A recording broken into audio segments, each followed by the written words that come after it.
Hello and welcome back to the channel. In this video I'm going to be sharing with you how to cut and sew this stylish asymmetric neckline dress with double gathers. So if this is something you like, please don't forget to hit on the subscribe button, give this video a thumbs up, and if you haven't seen the drafting tutorial of this dress, please go down to my YouTube channel at Maki's Closet, or I'm going to leave the link at the description box or at the comment section.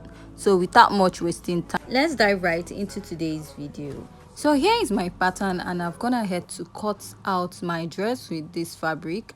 Now if you watched our previous tutorial, we did the cutting. So here is the main fabric and here is the lining. So for this dress you need about 2.5 to 3 yards to make this, and I added ½ inch on top of this dress and ½ inch at the lower part of the dress also.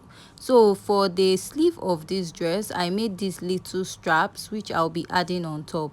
So you can go ahead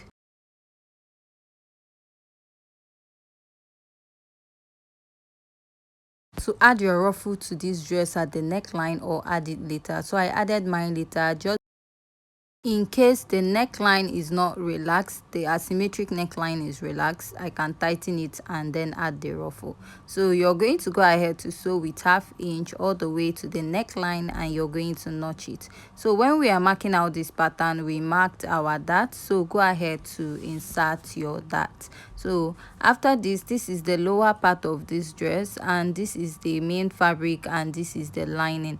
So for the upper part I attached an stay to it, but for this side I did not. You're just going to join the side with ½ inch. So when you're making this dress, it's best to use a light crepe for it. So I just had this doll face at home, so since it's a requested tutorial and I will not be putting on the dress, so I'm using it to make the video for the person. So all I will do for the back pattern, which I have cut out, and I added 1.5 inches in front for the zipper allowance. So here is the pattern, and what I'm going to do is to stitch this with ½ inch on both sides. So here is the upper part of this pattern, the back part, and at the upper part I ironed an stay to the lining, and I also added ½ inch on top and at the lower part when I was cutting this. So you want to place this and you're going to sew with ½ inch all the way around. So just like I said, add ½ inch on top and at the lower part when you're cutting out.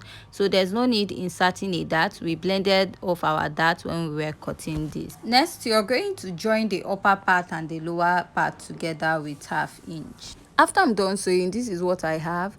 I went ahead to stitch up my lining, and at the lower part I'll go ahead to place this and I will be stitching it up with ½ inch.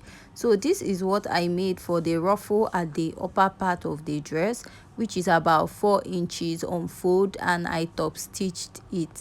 So going to the back part, I went ahead to stitch up the back together. Now I'll place this together and stitch about 1 inch at the lower part and add a zipper to the back with 1 inch. So after I'm done stitching up, this is what I have. I went ahead to pin up my patterns together. So now it's time to insert my measurement. I'll go ahead and mark my chest line. From that chest line I'll mark my under bust line, then I'll mark here, which is my waistline. So that joining is my waistline, and from that waistline I'll go ahead to mark my bust point, which is on top this way. So after that I'm going to go ahead to insert my measurement, measure what I have here, which is about 18 inches and a half, and my bust is 33 divided by 2. I have 16 and a half. So taking out 16 and a half from 18 and a half, I have 1 inch on both sides. So after marking that 1 inch, I measured back, but to tighten my bust I went in by ½ inch on both sides. Coming down to the under bust, what I have there is 18 inches, and my under bust circumference is 28 divided by 2. I have 14. So if I take out this 14 from 18 inches, what I have is 4 inches left. So what I did was to share 2 inches on both sides. So what I have on my waistline is also what I have on the under bust. Like my under bust and waist measurement is the same thing, and most times when I'm shaping my dress it turns out exactly, so I'll still go ahead and mark that same measurement.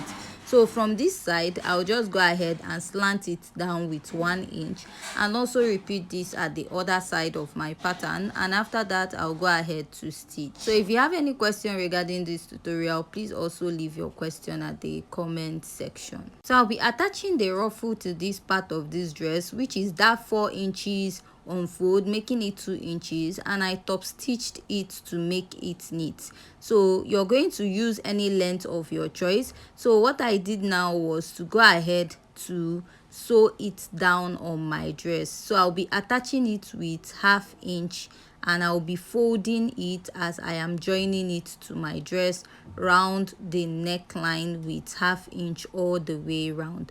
This is to create the ruffle effect around my dress. Just like I said earlier, you can attach it before shaping out your dress or turning your dress, or you can attach it later.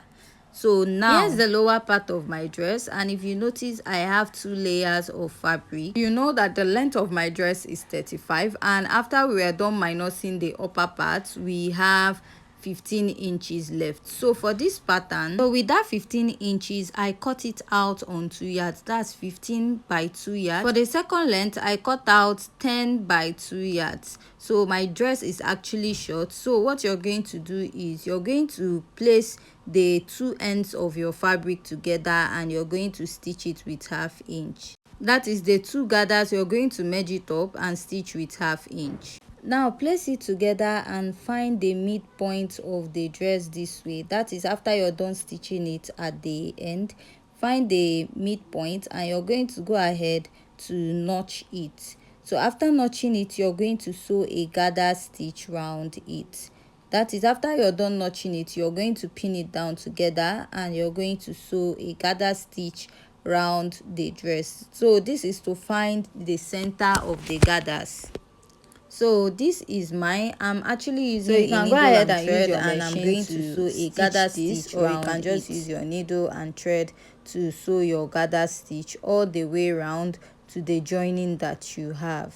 So after you're done stitching this, you're going to be having it in form of a skirt that is joined together. So this is it after I was done gathering it. Now that notched part of your skirt, you're going to place it on the middle part of your dress. That is the upper part of the dress. After I'm done sewing the upper part, this is what it looks like. So I went ahead to top stitch the strap at the back of the dress. So now you notice that we have a slight basque here. At the midpoint of that slight basque, you're going to place that notched part of your gathered skirt, and you're going to pin it all the way around. So if you can sew it without pinning it, go ahead and pleat your skirt. Also find the joining at the back. I'm using a gathers because that is what we have zipper area of the dress. So just go ahead, you're going to and draw out to stitch this that I use in gathering it on your, and I'll go ahead to stitch it. So if you want, if you don't want to use a gathers, all the way around the basque lower part of this dress. So after I was done sewing the dress, this is the final look of the dress. If you find this tutorial very interesting and educative, please don't forget to hit on the subscribe button, give this video a thumbs up, and see you in our next video. Thanks.